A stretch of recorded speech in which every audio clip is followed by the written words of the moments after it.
Hello everyone, PHP কোর্সের এই এপিসোডে আমরা একটা নতুন জিনিস নিয়ে শিখব, সেটা হচ্ছে ternary operator. Ternary operator, ternary.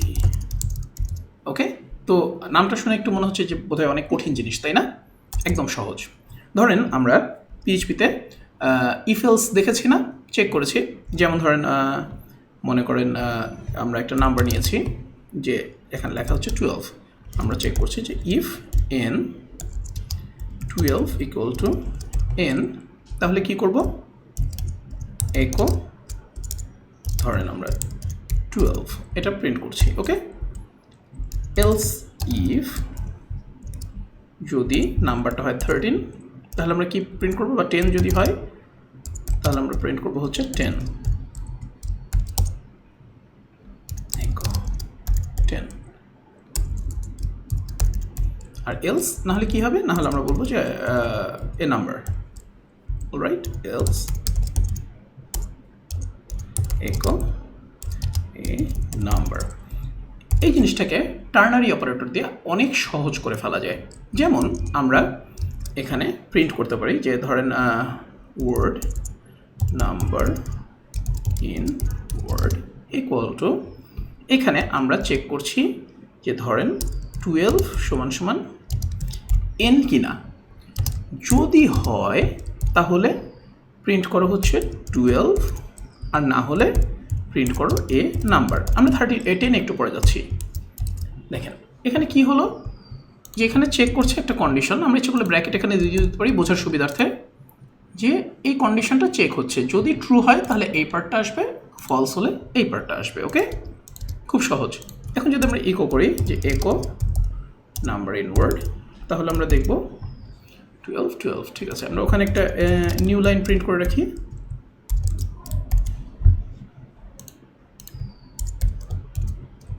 ব্যাস। সো কী হচ্ছে জিনিসটা? বেসিক্যালি কন্ডিশন চেক হচ্ছে, ট্রু হলে এটা, ফলস হলে এটা। যেমন যদি আমরা একটা নাম্বারকে চেক করতে চাই যে এটা কি ইভেন না অড, তাই না? তো সেটা আমরা কীভাবে করতাম? যে আমরা যদি নর্মাল ইফ এলস লিখতাম যে if N percent 2 equal to 0, তাহলে আমরা কী করব? একো ইভেন নাম্বার। ঠিক আছে, এলস কি করব? এলস অড নাম্বার, একো নাম্বার। ঠিক আছে, এখন যদি আপনি রান করেন তাহলে দেখবেন যে হ্যাঁ আমার ঠিক মতো এটা প্রিন্ট হচ্ছে, এই যে ইভেন নাম্বার। ফাইন। সো এটাকে যদি আমরা এই টার্নারি অপারেটর দিয়ে লিখতে চাই তাহলে কিভাবে লিখব? তাহলে লিখব ধরেন রেজাল্ট ইকুয়াল টু, এখানে আমরা চেক করব যে এন পার্সেন্ট 2 ইকুয়াল টু 0 কিনা। যদি হয়, এটা আমরা ইচ্ছে করলে ব্র্যাকেট দিতেও পারি, নাও পারি। ব্র্যাকেট দিলে জিনিসটা বুঝতে সুবিধা হয়, পড়তে সুবিধা হয়। তাহলে কি হবে? এবার ট্রু আমরা চেক করলাম যে এটা কি 0 কিনা। যদি হয় তাহলে হচ্ছে ইভেন নাম্বার, আর নয়তো অড নাম্বার। ঠিক আছে, সো আমরা এখন প্রিন্ট করি, দেখি চেক করে যে আমাদের রেজাল্টটা ঠিকমতো আসছে কিনা। একো রেজাল্ট, দেখেন ইভেন নাম্বার। এবার যদি এটা 13 হতো, অড নাম্বার। ঠিক আছে, এটা যদি 10 হতো, আচ্ছা এখানে এসছে নাম্বার, কারণ আমরা এখানে তো আর চেক করিনি, তাই না? ইচ্ছা করলে টার্নারি অপারেটর আপনি যত ইচ্ছা চেক করতে পারেন। কেমন করে? যেমন এই চেকটাই আমি এই লাইনটা কমেন্ট করে দিই। এই লাইনটা কমেন্ট করে দিয়ে মনে করেন এখানে আমি লিখি যে এটা কি 12 সমান সমান এন, তাহলে 12। নয়তো আমি আবার চেক করব যে তাহলে কি 13 সমান সমান এন। যদি হয় তাহলে আমি দিব 13 বা 10, অ্যাকচুয়ালি 13 না, 10 আমি চেক করছিলাম। হ্যাঁ 10, নয়তো এ number.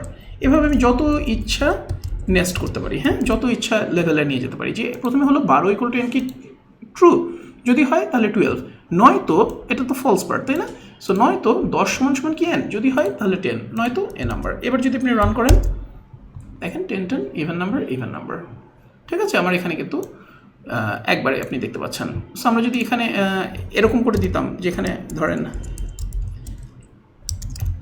n is an even number, অথবা আমরা বলে দিতে পারি যে is a odd number।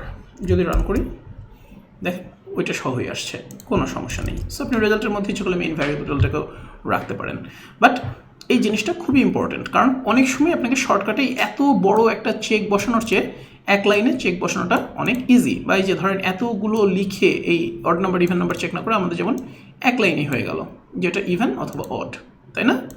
So আপনারা ইচ্ছে করলেই এইভাবে করতে পারেন। এই জিনিসটাকে বলা হয় টার্নারি অপারেটর। আর এই এক্সাম্পলটা থেকে তো বুঝলেনই যে টার্নারি অপারেটর যত ইচ্ছা আপনি লেভেল পর্যন্ত নিয়ে যেতে পারেন, কোনো সমস্যা নেই। সো মাঝে মাঝেই আপনি যখন আমরা পরবর্তীতে বড় বড় কোড লিখবো, বড় বড় প্রজেক্টে কাজ করবো, তখন আলটিমেটলি দেখতে পারেন প্রায় আমরা এই ধরনের শর্টকাট সিনট্যাক্স ইউজ করছি। হ্যাঁ, এটাকে বলা হয় টার্নারি অপারেটর পিএইচপিতে। এটার ইউজটা সম্পর্কে বোঝা এবং রেগুলার ইউজ করা খুবই ইম্পর্টেন্ট। হয়তো কোডের রিডেবিলিটি একটু কমে যায়, বাট আলটিমেটলি যারা মানে সবসময় রেগুলারলি পিএইচপিতে কাজ করে তারা সবসময় অলওয়েজ দেখলেই বুঝতে পারে। হয়তো আপনি যখন মাল্টিপল লেভেলে নেক্সট করবেন তখন অনেক সময় বুঝতে অসুবিধা হয় যে আসলে কোনটা কী কোনটা কী কোনটা কী, বাট 1-2 লেভেলের জন্য ইটস অ্যাবসলিউটলি ফাইন। ঠিক আছে? সো টার্নারি অপারেটর নিয়ে প্র্যাকটিস করবেন, বিশেষ করে নেস্টিংটা নিয়ে প্র্যাকটিস করবেন। Alright, okay guys, take care, bye by.